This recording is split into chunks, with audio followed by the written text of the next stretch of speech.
Hey, what's going on, everyone? Hope all of you guys are doing well. Just wanted to give you guys my quick thoughts on Beetlejuice. Beetlejuice. Now, I would do a review, but in order to do a review, I would have to kind of spoil things. So I'm not going to do that until probably when it comes out on home video, is when I'll do a review for it. But I wanted to give you guys my initial thoughts. I really enjoyed this movie. It felt to me a combination between a sequel and a live action adaptation to the animated series, which is one of my all time favorites. So to have those two blended in together was really nice. I do like the fact there were a lot of callbacks to the original, and it was done right. It wasn't oversaturated, which I thought was really good. A lot of times when films make references to the first movie, you're it's constantly saturated, so it was nice, a nice way to blend things from the original. Um, so a lot of people were talking about how the script is messy and how there's a lot of subplots. No, there isn't. This there The subplots that you get in this are wrapped up pretty quickly. Every review I've seen, they say the writing's a mess. There's too many subplots, but that's no. I think everything came smoothly. Um, I would have liked to. I would have liked if they explored other things a little bit more, but they wrapped up these little things that were going on within the film pretty quickly. So I don't really know what the issue was. I think people were just having I think a lot of people were having high expectations for this movie, and I think that's what really killed it. So I do feel like a lot of people who went to see this movie and felt a little dissatisfied, I feel like if they watch it for the second or third time, they may actually find some enjoyment out of it. Because when I was watching it, and that was the first thing that popped in my head was all these subplots, because I had watched all these reviews, and to be honest, like I said, there wasn't like the script didn't seem like a mess. It gave everybody like these little arcs, and you knew what was going on. They weren't like dragging it, and they wrapped up pretty quickly, but all tying into each other together. So you know I feel like it was just more people having a very high expectation. Is it better than the original? Of course not, but it's gonna be a fun sequel. It's a sequel I felt like they did right. A lot of sequels wait too long to do, and when they come out, they're not great. And we all know the Matrix can be like that.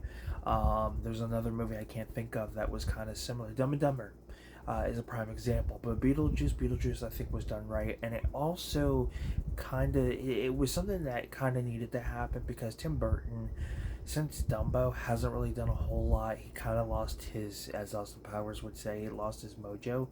So for him to come back to this property, this character, this um, world, it was something he needed. Danny Elfman, of course, comes back to score the film. You get some new stuff while also tweaking some of the original theme that he created, which I thought was really cool.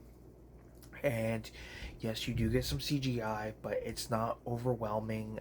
It's mixed in perfectly with the practical effects. This movie's going to have more practical effects than CGI. CGI will kind of come and go, but the practical effects I think are fantastic.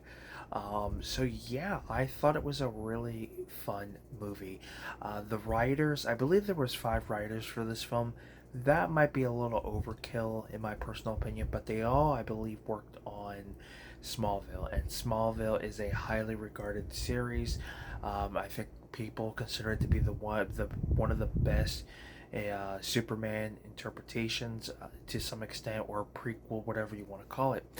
So I think a lot of people were having high expectations that because these writers working on Smallville, this being a sequel, they wanted it to be as better, as good as the first, or even better.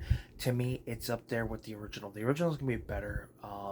I do feel like this has a lot more going on in a fun way. But I think, like I said, I think a lot has to do with the fact that everybody was having high expectations. To me, if you're wanting to check out the film out, go check it out. Like I said, you are going to have these like mini subplots, but they don't drag. They tie up pretty quick, and I think that kind of worked. I don't need these subplots to drag so long, because it will distract you. But the mini subplots all kind of coexist together to the main plot, and it works. I feel like it works. Like, I just don't see what the issue was, other than, like I said before a few times, other than that people were having high expectations. So I feel like if people go and rewatch this movie a few more times, especially when it comes out on home video, I think their thoughts would change. But give it a shot. I think it's fun, a fun one. Like I said, to me, it's like a cross between a sequel and the animated series. There's a lot of cool elements I feel like we get from the series. So to me, it kind of almost makes it canon. So, um, yeah, wish I could say more, but if you have seen it, let me know what your thoughts are down in the description below. Don't forget to give this video a like. Subscribe to the channel if you haven't, and remember, Beetlejuice, Beetlejuice, Beetlejuice. It's showtime.